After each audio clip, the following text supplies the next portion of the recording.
Good morning मित्रों। आज हम अध्ययन करेंगे सरल आवर्त गति के उदाहरण में पार्ट नंबर 3 और जिसका नाम है भारित स्प्रिंग संयोजन के दोलन, ऑक्सीलेशंस ऑफ लोडेड स्प्रिंग कॉम्बिनेशन।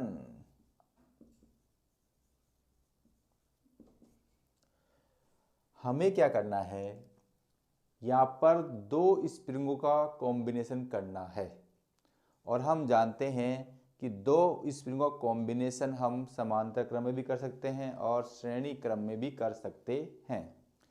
और हम चाहें तो दोनों स्प्रिंगों को एक दृढ़ आधार से जोड़ दें और उनके बीच में m द्रव्यमान का पिंड लगा दें।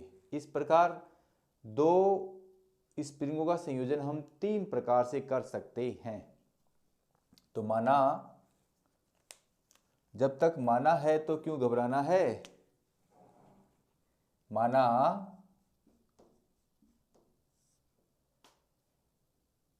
K1 वह K2 बल नियतांकों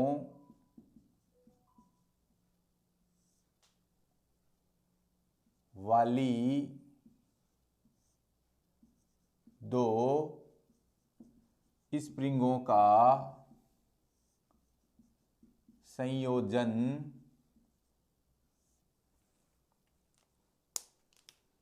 माना K1 व K2 बल नियतांक वाले दो स्प्रिंगों का संयोजन करना है। यह संयोजन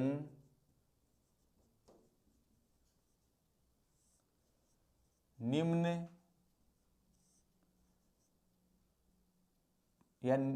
3 प्रकार से हो सकता है। निम्न 3 प्रकार से हो सकता है। नंबर ए, समांतर क्रम संयोजन। समांतर क्रम संयोजन,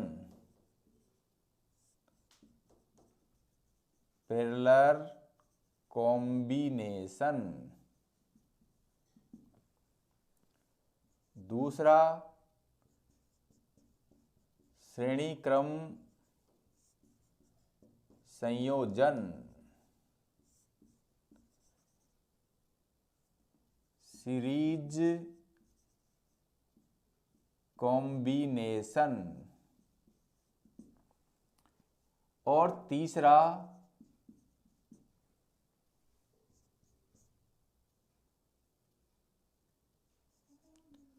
दोनों स्प्रिंगों को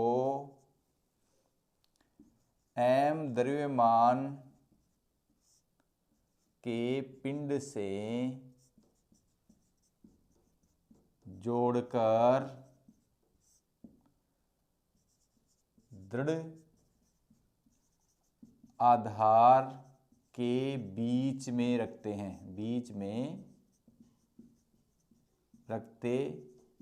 हैं। तो हम पहला वाला कॉम्बिनेशन पढ़ेंगे, समांतर क्रम संयोजन। हमने माना कि K1 और K2 बल नियतांक वाले दो स्प्रिंगों का संयोजन करना है।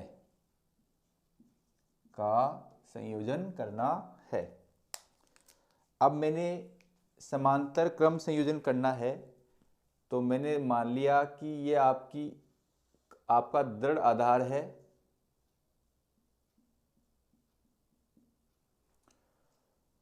और एक स्प्रिंग को मैं इस प्रकार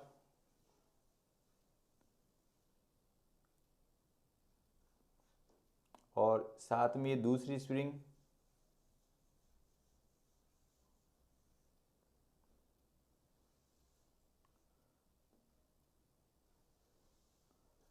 इस प्रकार इनको जोड़ दिया समांतर क्रम में।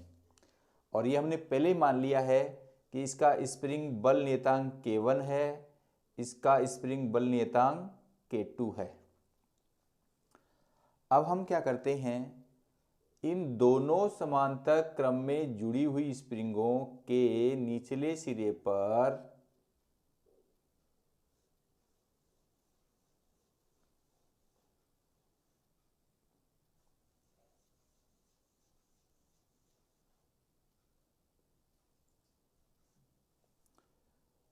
ये इनकी स्थिति ऐसी थी, इसका बल नियतांक वही K1 और इसका K2। अब हम यहाँ पे करते क्या हैं, इस पर एक m द्रव्यमान का पिंड लटका देते हैं।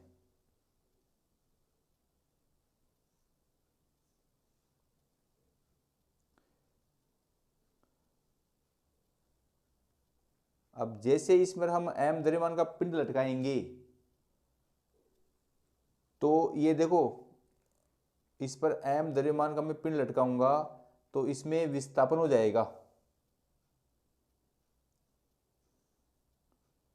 ये मान लो कि इसमें विस्थापन हो गया y।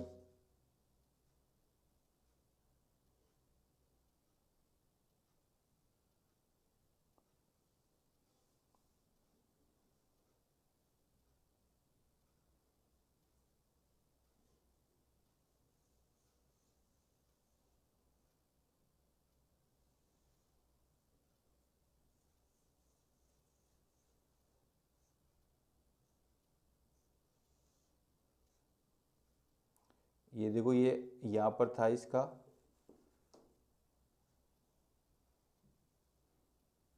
माध्य स्थिति, और जैसे ही मैंने इसमें m द्रव्यमान का पिंड लटकाया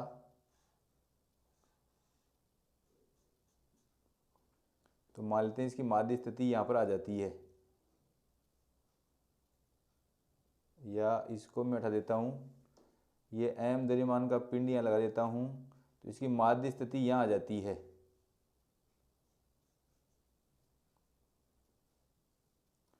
तो ये इसमें जो विस्थापन y हुआ है, अब देखो यदि विस्थापन इसमें y हुआ तो इसमें भी विस्थापन y हुआ है, क्योंकि दोनों स्प्रिंग क्या है, एक दृढ़ आधार से जुड़ी हुई है और उस जुड़े हुए दृढ़ आधार पर हमने m द्रव्यमान का पिंड लटकाया है, तो दोनों में विस्थापन भी समान होगा। और इस समान विस्थापन के लिए इनके विस्थापन के विपरीत दिशा में समान बल लगेगा। यदि मान लिए इसका प्रत्यानयन बल F1 है, इसका F2 है, तो इस विस्थापन y के लिए लगने वाला प्रत्यानयन बल F होगा। और ये जो F है वो F1 और F2 के बराबर होगा। तो चित्रानुसार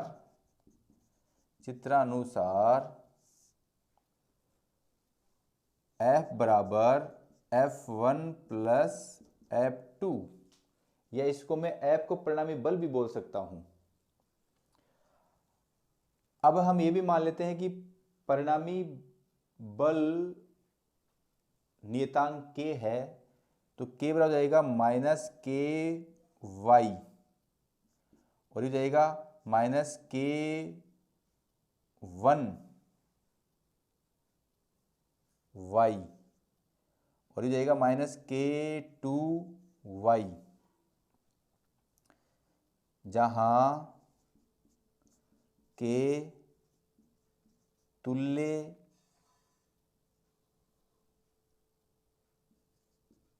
स्प्रिंग बल नियतांक है।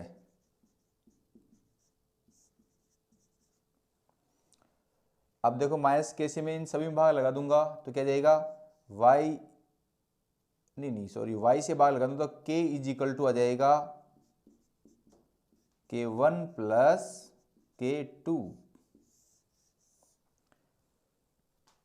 स्प्रिंग फर्स्ट में प्रत्यानयन बल होगा F1 बराबर माइनस K1Y। और स्प्रिंग 2 में प्रत्यानयन बल होगा F2 बराबर माइनस K2y, क्योंकि विस्थापन दोनों स्प्रिंगों में समान है और इस समान विस्थापन के लिए प्रत्यानयन बल F है जो कि इन दोनों बलों के तुल्य होता है। तो तुल्य परिणामी बल F बराबर F1 प्लस F2, और पिछले अध्याय में पढ़ा है कि जो प्रत्यानयन बल होता है वो विस्थापन की विपरीत दिशा में कार्य करता है। तो हमारा K इक्वल टू आएगा K1 प्लस K2 जब हमारी स्प्रिंगें समांतर क्रम में संयोजन है। अभी देखो हमने यहाँ पर दो स्प्रिंगें जोड़ी हैं तो उनका तुल्य स्प्रिंग बल नियतांक K equal to K1 plus K2 आया है। यदि समांतर क्रम में n स्प्रिंग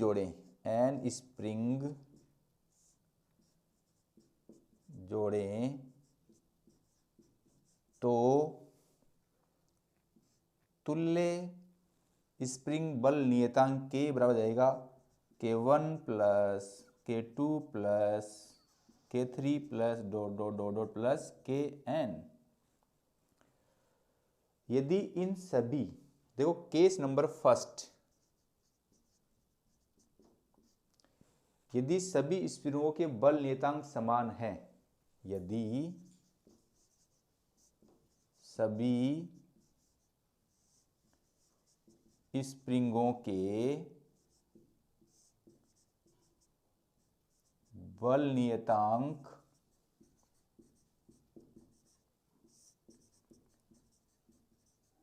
समान हैं तो, या मैं इसे गणितीय भाषा में लिख सकता हूं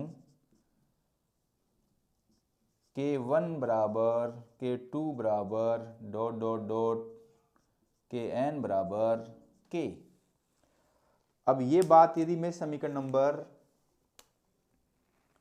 1 में रख दूं तो मुझे क्या मिलेगा?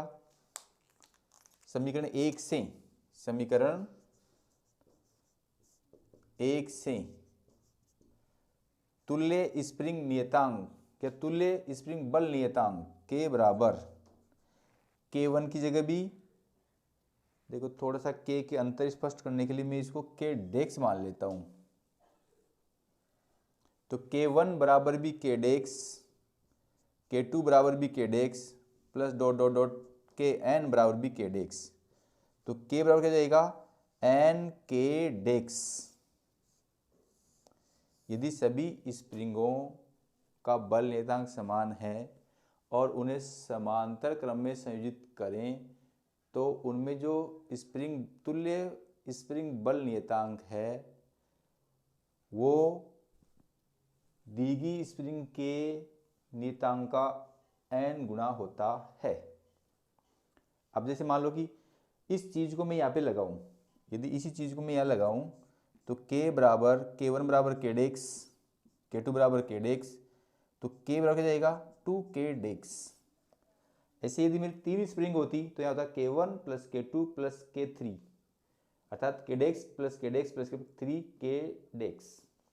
यानी कि 2 जोड़ता हूँ तो 2K डेक्स आता है, 3 जोड़ता हूँ तो 3K डेक्स आता है, तो n जोड़ूंगा तो nK डेक्स आएगा नहीं आएगा? इसी प्रकार यदि मैं श्रेणी संयोजन करूं तब क्या होगा?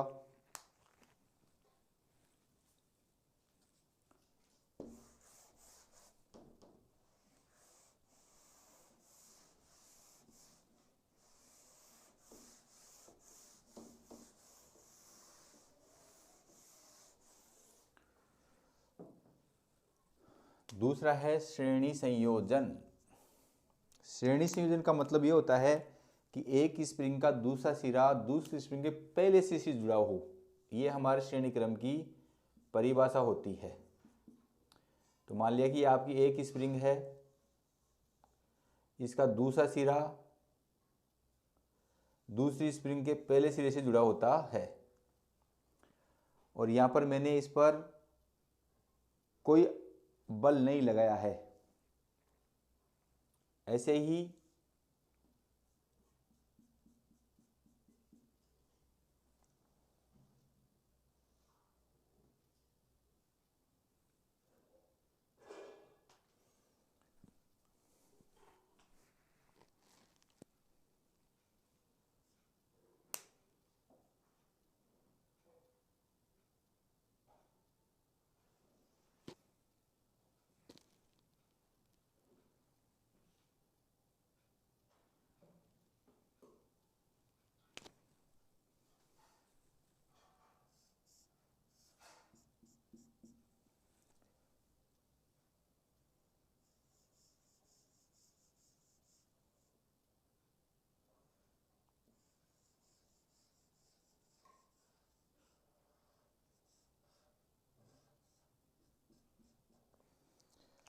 देखो शुरू में इसकी जो माध्य स्थिति थी, ये वाली स्थिति थी इसकी माध्य स्थिति,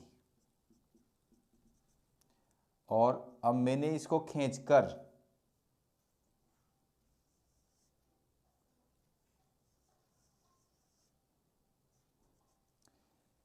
इसमें वायु विस्थापन दिया है। अब यदि मैं खींचकर इसमें वायु विस्थापन दूंगा तो मैं इसका स्प्रिंग बल नियतांक K1, इसका K2 है, इसका भी K1 रहेगा और इसका भी K2 रहेगा। परंतु जब मैंने इन श्रेणी क्रम में जुड़ी हुई स्प्रिंगों को वायु विस्थापन दिया है तो इसमें तो विस्थापन उत्पन्न होगा Y1, इसमें विस्थापन उत्पन्न होगा Y2, दोनों में अलग अलग विस्थापन उत्पन्न होगा।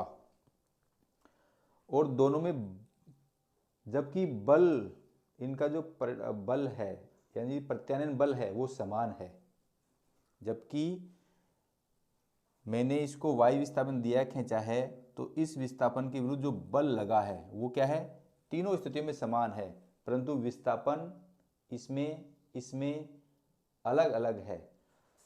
ये जो इस स्प्रिंग में विस्थापन है, उन दोनों विस्थापनों का योग विस्थापित स्प्रिंग के योग के बराबर होगा, यानी कि परिणामी विस्थापन दी गई स्प्रिंग के विस्थापन के योग के बराबर होता है। किया गया विस्थापन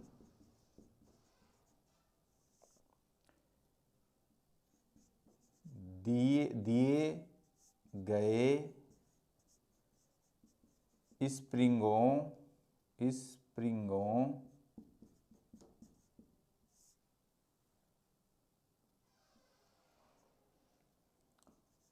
के विस्थापन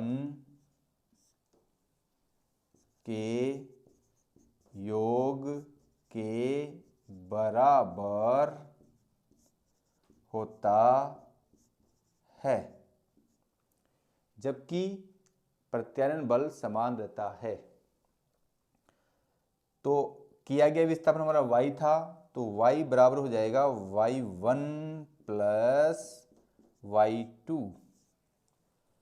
अब जिस स्प्रिंग का स्प्रिंग बल लेता K1 है, उसमें प्रत्यानयन बल F बराबर हो जाएगा माइनस K1 y1, और जिसका स्प्रिंग बल नियतांक K2 है उस पर प्रत्यानयन बल हो जाएगा माइनस K2 y2, और विस्थापन y के लिए प्रत्यानयन बल हो जाएगा F बराबर माइनस K y, जहां K तुल्य परिणामी बल नियतांक है। अब यहां से देखो, यहां से आपका y1 आएगा F अपॉन माइनस K1, यहां से y2 आएगा F अपॉन माइनस K2, और यहां से जो y आएगा F अपॉन माइनस K। हम क्या करेंगे, y1 y2 और y के मान समीकरण 1 में रख देंगे। तो y1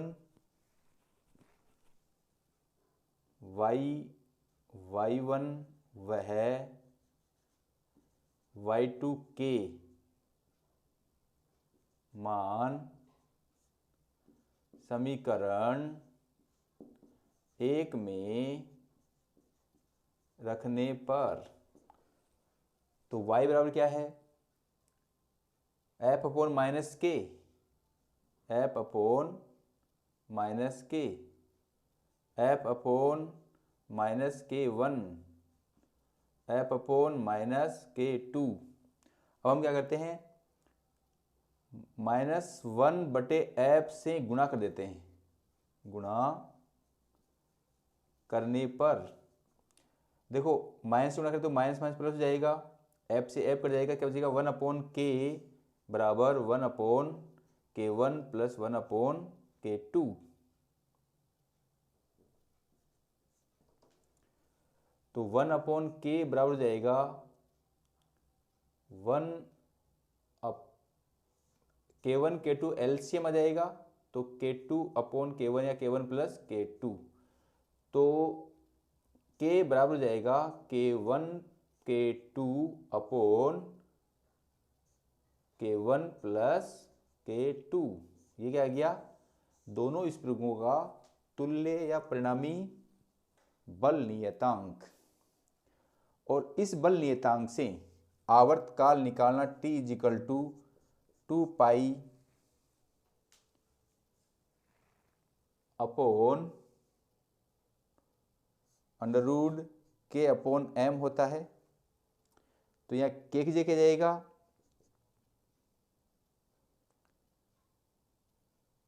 2π√m/K, और K की जगह क्या है K1 K2 into m K1 plus K2 बटे K1 plus K1 into K2। ये आपका स्प्रिंग नियतांक आ गया जब दोनों श्रेणी क्रम में संयोजित हो। अब आप इसका स्क्रीनशॉट ले सकते हैं। n स्प्रिंगों को श्रेणी क्रम में संयोजित किया जाए। ये हो गया हमारा case number first. An spring का मतलब है जब हमने दो स्प्रिंग जोड़ी हैं तो तुल्य स्प्रिंग बल नियतांक 1/K = 1/K1 प्लस 1/K2 आया है। अब यदि हम एन स्प्रिंगों को श्रेणी क्रम में जोड़ेंगे तो तुल्य स्प्रिंग बल नियतांक 1/K = 1/K1 plus 1/K2 and so all 1/Kn। अब इसमें भी केस नंबर सेकंड है। इसी में यदि सभी n स्प्रिंगों का बल नियतांक समान हो तो इसको मैं लिख सकता हूं सभी स्प्रिंगों का बल नियतांक समान है, अर्थात K1 बराबर K2 बराबर एंड सो ऑल बराबर Kn बराबर K डेक्स। यदि ये मान मैं यहाँ पे रख दूं तो 1/K बराबर हो जाएगा 1/K desks 1/K desks 1/K desks and so all 1/K डेक्स, यानी कि 1/K डेक्स n बार है तो ये हो जाएगा 1/K बराबर n/K डेक्स। तो K बराबर हो जाएगा K डेक्स अपॉन n, n बराबर हो जाएगा K डेक्स अपॉन n। अब उस स्थिति में आवर्तकाल क्या होगा, हम जानते हैं कि आवर्तकाल होता है T = 2π अपॉन √m/K, और K = क्या है 2π √m/K डेक्स अपॉन n, तो ये ऊपर ले जाएगा n। ये अपना पॉइंट नंबर थर्ड। हम क्या करते हैं, ये जो वाली स्प्रिंग है इसमें m द्रव्यमान का पिंड यहाँ रखते हैं और इन दोनों को क्या कर देते हैं दृढ़ आधार से जोड़ देते हैं।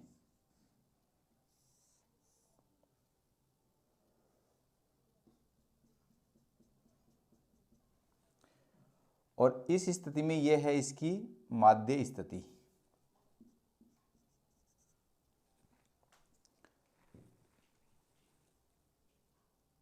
और इसका बल नियतांक K2, इसका K1, ये हमने पहले ही माना है। अब देखो दोनों स्प्रिंगों को m द्रव्यमान के पिंड से जोड़ दिया, दृढ़ आधारों के बीच में रखते हैं। एक दृढ़ आधार ये है और एक ये है।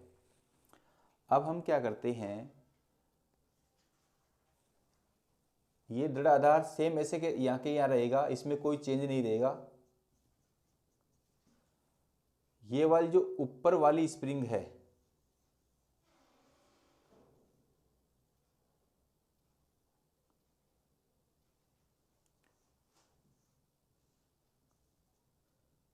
इसमें हम वायु विस्थापन करते हैं। इसमें हम क्या करते हैं, वायु विस्थापन करते हैं। इसका मतलब है इसमें हमने किया है विस्थापन।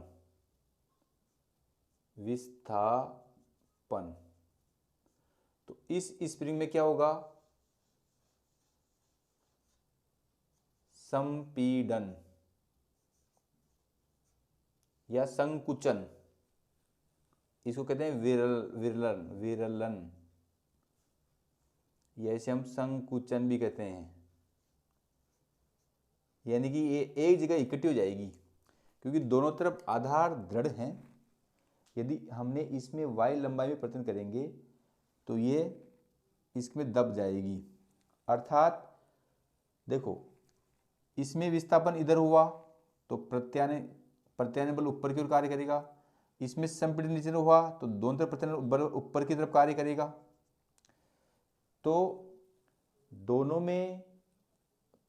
स्थितियों में, या विस्थापन हो रहा है या संपीड़न हो रहा है, तो दोनों स्थितियों में जो प्रत्यानयन बल है ऊपर की ओर कार्य कर रहा। जितना इसमें विस्थापन हो रहा है उतना इसमें संपीड़न हो रहा है। चित्रानुसार एक स्प्रिंग में जितना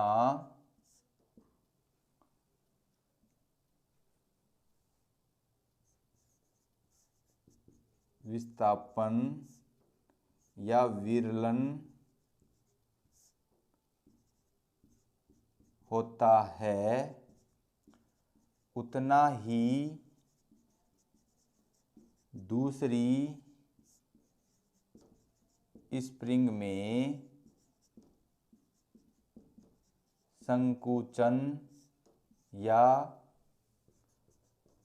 संपीड़न होता है। ये बात समझ में आ जानी चाहिए।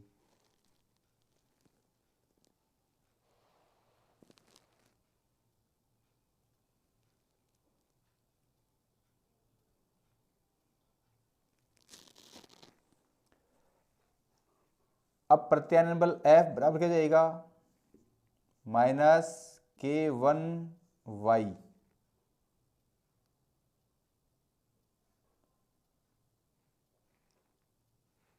और F2 बराबर क्या जाएगा, -K2y।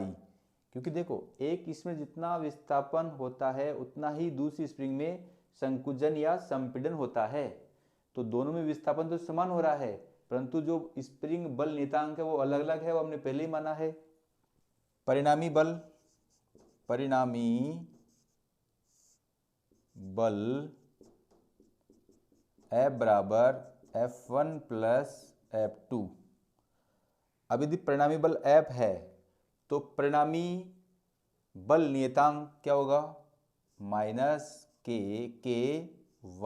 बराबर -K1y और -K2y।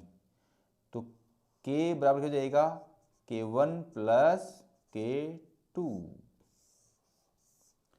इससे ये निष्कर्ष निकलता है कि हम दो स्प्रिंगों को समांतर क्रम में जोड़ें या दो स्प्रिंगों को m द्रव्यमान के पिंड से जोड़कर दो दृढ़ आधार से जोड़ दें।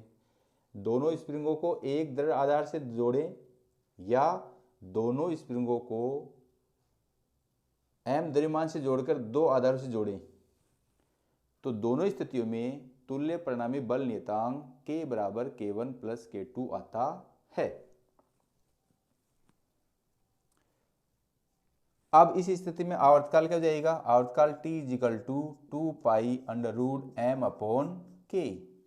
और t इजिकल हो जाएगा 2π√m, k का मान क्या है k1 + k2। अब पुनः आप इसका स्क्रीनशॉट ले सकते हैं, या हम ले लेते हैं सरल लोलक, सरल लोलक, सिंपल पेंडुलम। डियर स्टूडेंट्स, जो सिंपल पेंडुलम होता है उसमें हम एक दृढ़ आधार से एक मजबूत रस्सी द्वारा पीतल के गोले को बांधते हैं।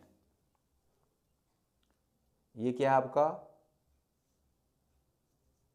पीतल का गोला, जिसे हम बोलते हैं लोलक। और ये जो लोलक या जो पीतल का गोला होता है, दृढ़ आधार के जिस बिंदु से जुड़ा होता है उसे बोलते हैं निलंबन बिंदु,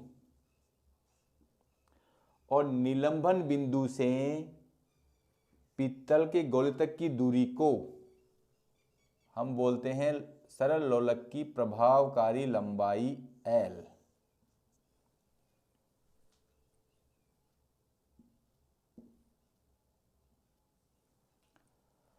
अब हम करते क्या हैं, ये जो सरल पीतल का गोला है उसमें x विस्थापन करते हैं। इस पीतल के गोले में हम x विस्थापन करते हैं। मैं इसको यहां ले गया x विस्थापन करके,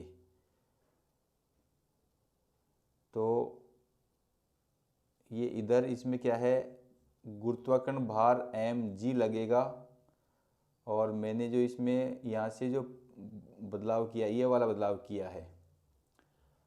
अब इसकी स्थिति इस प्रकार होगी, देखो इसमें ये विस्थापन तो हो रहा है x, और कोणीय आवर्ती हो रही है थीटा। विस्थापन हो रहा है x और कोणीय आवर्ती हो रही है थीटा।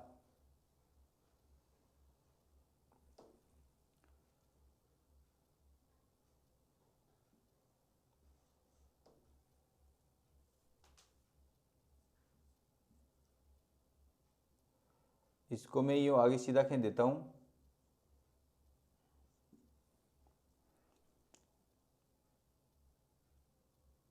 अब इस पिंड के लंबवत नीचे की ओर गुरुत्वाकर्षण भार कार्य करता है mg। इस लोलक के कारण नीचे की ओर mg भार कार्य करता है।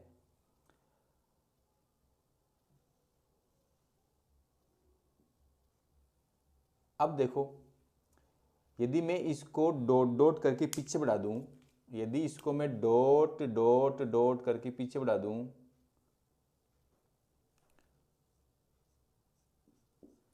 तो ये इसके समांतर होगी।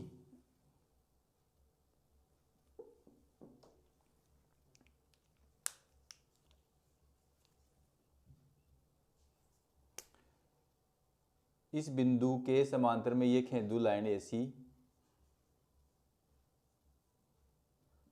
तो इधर क्या काम करेगा mg कार्य करेगा। इस लोलक की वजह से नीचे की ओर mg भार कार्य करता है। यदि ये एंगल थीटा है तो ये एंगल भी क्या होगा थीटा होगा, क्योंकि ये दोनों क्या हैं समांतर रेखाएं हैं और ये तिर्यक रेखाएं हैं, तो एकांतर कोण क्या होते हैं बराबर होते हैं। और ये फिर ये और ये तिर्यक रेखाएं हैं तो ये कोण भी क्या होगा थीटा। अब यदि इसे mg को हम घटकों में वियोजन करें तो ये तो जाएगा आपका जिधर कोण बढ़ता है उधर mg cos थीटा, और जिधर कोण नहीं बढ़ता है उधर mg साइन थीटा। अब इस mg cos थीटा की वजह से ये जो प्रभावकारी लंबाई है उसमें तनाव कार्य करता है t mg cos थीटा के विपरीत दिशा में। अब इनका दोनों का परिणामी, ये दोनों विपरीत क्रम में है, तो इनका जो परिणामी है, परिणामी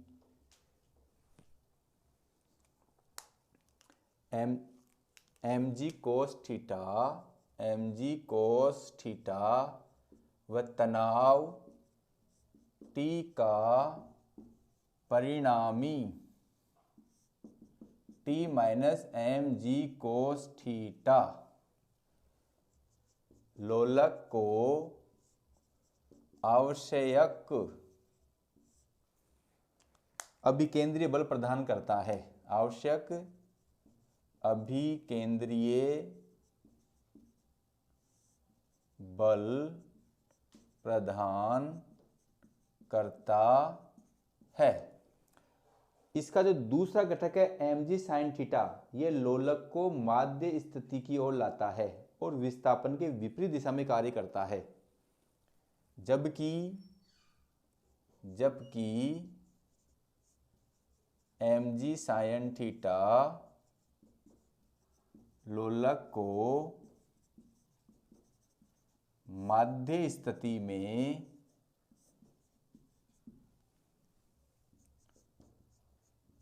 लाने का प्रयास करता है और जो बल माध्य स्थिति में लाने का प्रयास करता है उसे हम प्रत्यानयन बल कहते हैं। और जो प्रत्यानयन बल है विस्थापन के विपरीत लग रहा है, तो यहाँ पर जाएगा F is equal to minus mg sine theta. देखो, जो बल किसी पिंड को, लोलक को या कण को माध्य स्थिति में लाने का प्रयास करता है वो सदैव विस्थापन के विपरीत लगता है।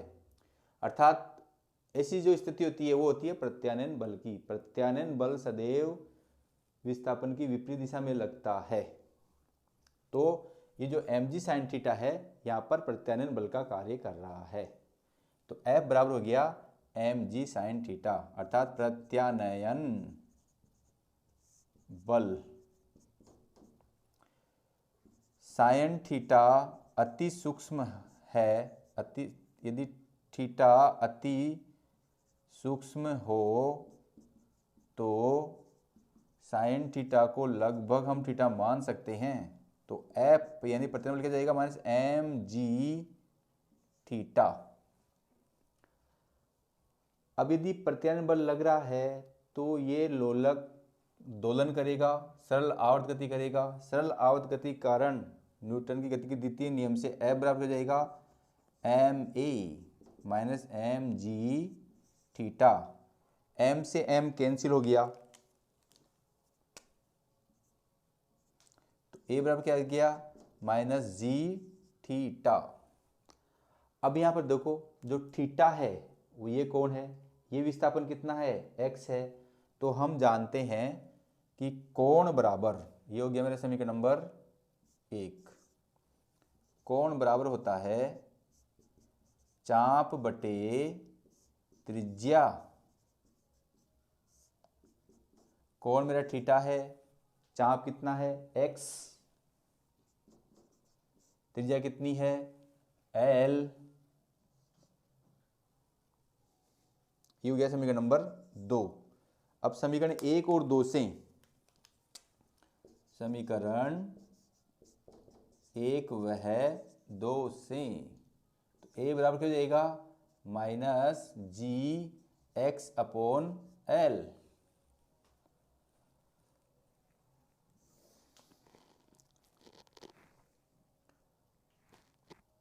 और हम क्या जानते हैं, a बराबर माइनस ओमेगा स्क्वायर एक्स, और यहाँ क्या आ रहा है, a is equal to minus g upon L x.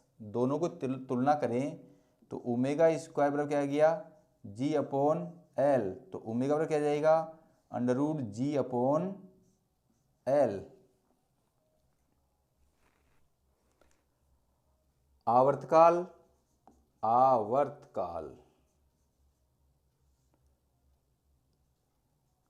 T is equal to 2π/ओमेगा। तो 2π, देखो ये बटे में जाएगा G/L, तो ऊपर जाके जाएगा √L/G। तो सरल लोलक का आवर्तकाल हो गया T इजिकल टू 2π/L/G। और आवर्ती क्या होती है? आवर्तकाल की विपरीत होती है, तो आवर्ती F बराबर 1/T, तो वो भी इससे आ जाएगी। अब आप इसका स्क्रीनशॉट ले सकते हैं। अब जो हमारा चौथा पॉइंट 5वां है सरल आवर्ती उदाहरणों में सेकंड लोलक।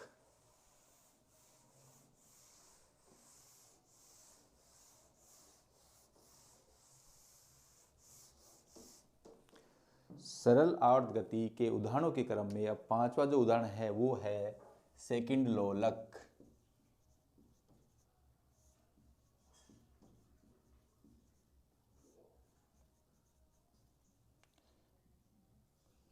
या सेकंड पेंडुलम। डियर स्टूडेंट्स, ऐसा सरल लोलक जिसका आवर्तकाल 2 सेकंड हो, ऐसा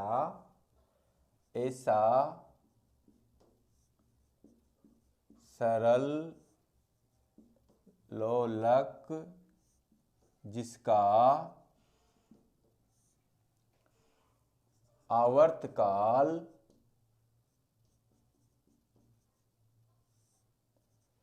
2 सेकंड हो, उसे सेकंड लोलक कहते हैं। सेकंड लोलक कहते हैं। देखो हमने ये कहा है कि जिसका आवर्तकाल 2 सेकंड है। अब जैसे मान लो कि ये कोई आपका सरल लोलक है और इसका आवर्तकाल 2 सेकंड है, यानी कि एक चक्कर में ये 2 बार माध्य स्थिति में आएगा। यानी कि यहां पर गया 1 सेकंड में और यहां पर भी गया, यहां पर से यहां पर 1 सेकंड में, यहां पर से यहां पर गया 1 सेकंड में। तो ऐसे लोलक प्रत्येक सेकंड में 2 बार माध्य स्थिति से गुजरते हैं। ऐसे लोलक प्रत्येक सेकंड में एक बार माध्य स्थिति गुजरते हैं। अभी हमने देखा है कि आवर्तकाल इक्वल होता है 2π/L/G।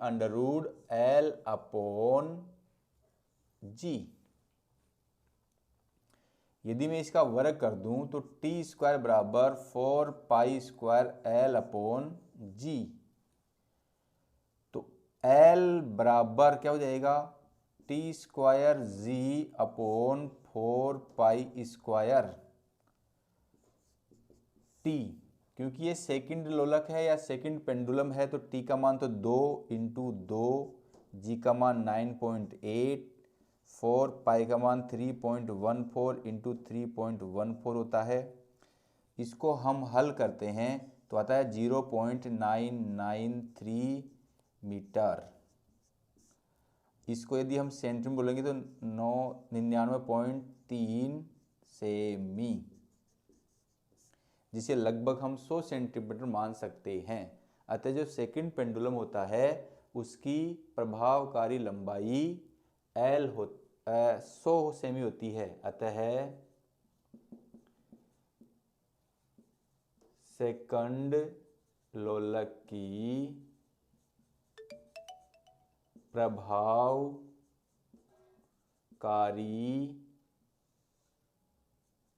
लंबाई 100 सेमी होती है। एक चीज हम यहाँ और महत्वपूर्ण देखेंगे कि जो हमारा आवर्तकाल आया है, सरल लोलक का आवर्तकाल आया है 2π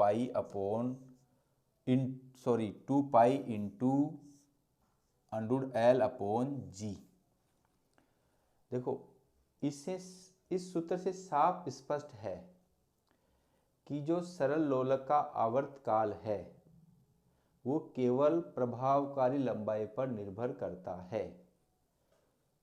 सरल लोलक का आवर्तकाल विस्थापन अर्थात आयाम पर निर्भर नहीं करता है और न ही लोलक के द्रव्यमान पर निर्भर करता है। तो हम यहां से 3 बातें महत्वपूर्ण लिख सकते हैं। बात नंबर फर्स्ट आपकी आ जाएगी कि T x पर निर्भर नहीं करता। x का मतलब है विस्थापन या आयाम। तो जो आवर्तकाल t है वो आयाम पर निर्भर नहीं करता है। x पर निर्भर नहीं करता है तो मतलब आयाम पर निर्भर नहीं करता है। दूसरा, t m पर भी निर्भर नहीं करता है, यानी लोलक चाहे 1 kg का 2 kg का हो, ये इस पर आवर्तकाल निर्भर नहीं करता है। तो निर्भर किस पर करता है? जो सरल लोलक का आवर्तकाल है वो केवल और केवल निर्भर करता है सरल लोलक की प्रभावकारी लंबाई L, और वो भी क्या होता है? आवर्तकाल अनुक्रमणानुपाती √L। जो सरल लोलक का आवर्तकाल होता है वो उसकी प्रभावकारी लंबाई का वर्गमूल के समानुपाती होता है। प्रभावकारी लंबाई के वर्गमूल के समानुपाती होता है। अब आप इसका स्क्रीनशॉट ले सकते हैं। तो डियर स्टूडेंट्स, आप मेरे government.vlogs यूट्यूब चैनल को लाइक, कमेंट्स और सब्सक्राइब करना नहीं भूलें। धन्यवाद।